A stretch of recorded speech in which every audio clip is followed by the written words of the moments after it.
زیر نظر تصویر میں آپ کو جو دیوار نظر آ رہی ہے اسے دیوار گریہ اور مغربی دیوار یعنی ویسٹرن وال بھی کہا جاتا ہے۔ یہ ہیکل سلیمانی کا باقی ماندہ حصہ ہے۔ اسے یہودیوں کے نزدیک وہی مذہبی حیثیت حاصل ہے جو ہندوؤں کے نزدیک کاشی کی اور مسلمانوں کے نزدیک مکہ مکرمہ کی ہے۔ 2000 سالوں سے یہودی زائرین اس دیوار کے پاس آ کر روتے ہیں اور اسی وجہ سے اس دیوار کو دیوار گریہ کہا جاتا ہے۔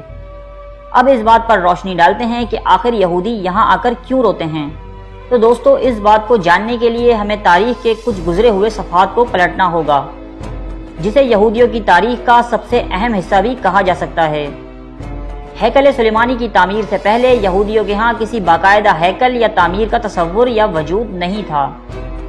یہ لوگ خیموں کے اندر خانہ بدوشوں کی سی زندگی بسر کرتے۔ جس خیمے میں تابوت سکینہ رکھا ہوتا یہ اس جانب رخ کر کے عبادت کیا کرتے تھے۔ تابوت سکینہ کیا ہے؟ روایات کے مطابق یہ تابوت جس لکڑی سے تیار کیا گیا تھا اسے شمشاد کہتے ہیں اور اسے جنت سے حضرت آدم علیہ السلام کے پاس بھیجا گیا تھا۔ یہ تابوت نسل در نسل انبیاء علیہ السلام سے ہوتا ہوا حضرت موسیٰ علیہ السلام تک پہنچا۔ اس مقدس صندوق میں حضرت موسیٰ علیہ السلام کا عصا، آسمان سے نازل ہونے والا منو سلوہ اور دیگر انبیاء کی یادگاریں تھیں۔ یہودی اس تابوت کی برکت سے ہر مصیبت و پریشانی کا حل نکالا کرتے تھے۔ مختلف اقوام کے ساتھ جنگوں کے دوران اس صندوق کو لشکر کے آگے رکھا کرتے۔ اس کی برکت سے دشمن پر فتح پایا کرتے۔ جب حضرت داؤد علیہ السلام کو بادشاہت عطا ہوئی تو آپ نے اپنے لیے ایک باقاعدہ محل تعمیر کروایا۔ اس دن ان کے ذہن میں خیال آیا کہ میں خود تو محل میں رہتا ہوں، جبکہ میری قوم کا معبد یعنی تابوت سکینہ آج بھی خیمے میں رکھا ہوتا ہے۔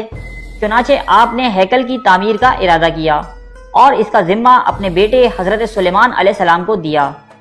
حضرت سلیمان نے اپنے دور حکومت کے چوتھے سال میں اس کی تعمیر کا باقاعدہ آغاز کیا۔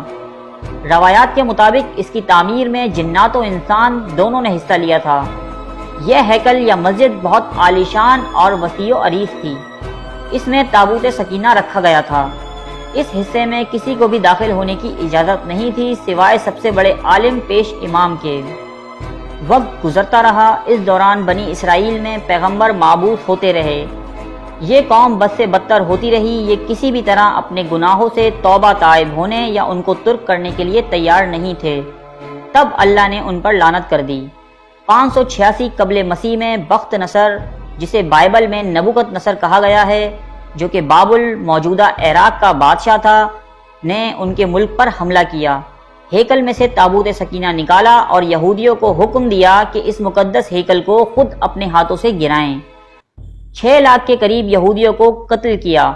تقریباً 2 لاکھ یہودیوں کو قید کیا اور اپنے ساتھ بابل یعنی عراق لے گیا۔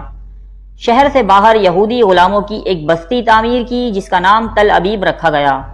اس تباہی کے 70 سال بعد تک ہیکل سلیمانی صفائے ہستی سے مٹا رہا۔ دوسری طرف بخت نصر نے تابوت سکینہ کی شدید بے حرمتی کی۔ اس حرکت کا عذاب اسے اس طرح ملا کہ 540 قبل مسیح میں ایران کے بادشاہ سائرس، جسے مسلمان ذوالقرنین بھی کہتے ہیں، نے بابل یعنی عراق پر حملہ کر دیا اور بابل کے ولی عہد کو شکست فاش دے کر بابلی سلطنت کا مکمل خاتمہ کر دیا۔ سائرس ایک نرم دل اور انصاف پسند حکمران تھا۔ اس نے تل ابیب کے تمام قیدیوں کو آزاد کر کے ان کو واپس یروشلم جانے کی اجازت دے دی اور ساتھ میں ان کو نئے ہیکل کی تعمیر کی اجازت بھی دے دی۔ اس کے ساتھ ساتھ اس کی تعمیر میں مدد بھی فراہم کی۔ ہیکل ثانی تو دوبارہ تعمیر ہو گیا، لیکن اس بار اس میں تابوت سکینہ نہیں تھا۔ اس کے بارے میں آج تک معلوم نہیں ہو سکا کہ بخت نصر نے اس کا کیا کیا۔ کچھ لوگوں کا کہنا ہے کہ اس مقدس صندوق کو مزید توہین سے بچانے کے لیے اسے اللہ پاک کے حکم سے کسی محفوظ مقام پر معجزانہ طور پر چھپا دیا گیا، جس کا کسی انسان کو علم نہیں۔ حضرت عیسیٰ کے مصلوب ہونے کے 70 سال بعد ایک بار پھر یہودیوں پر اللہ تعالیٰ کا عذاب نازل ہوا۔ اس بار اس عذاب کا نام ٹائٹس تھا۔ یہ رومی جرنیل بابل کے بادشاہ بخت نصر سے بھی زیادہ ظالم ثابت ہوا۔ اس نے ایک دن میں لاکھوں یہودیوں کو تہہ تیغ کر دیا۔ اس نے عظیم الشان ہیکل کی اینٹ سے اینٹ بجا دی اور یہودیوں کو ہمیشہ کے لیے یروشلم سے نکال باہر کیا۔ یہودی پوری دنیا میں بکھر گئے اور رسوا ہو کر رہ گئے۔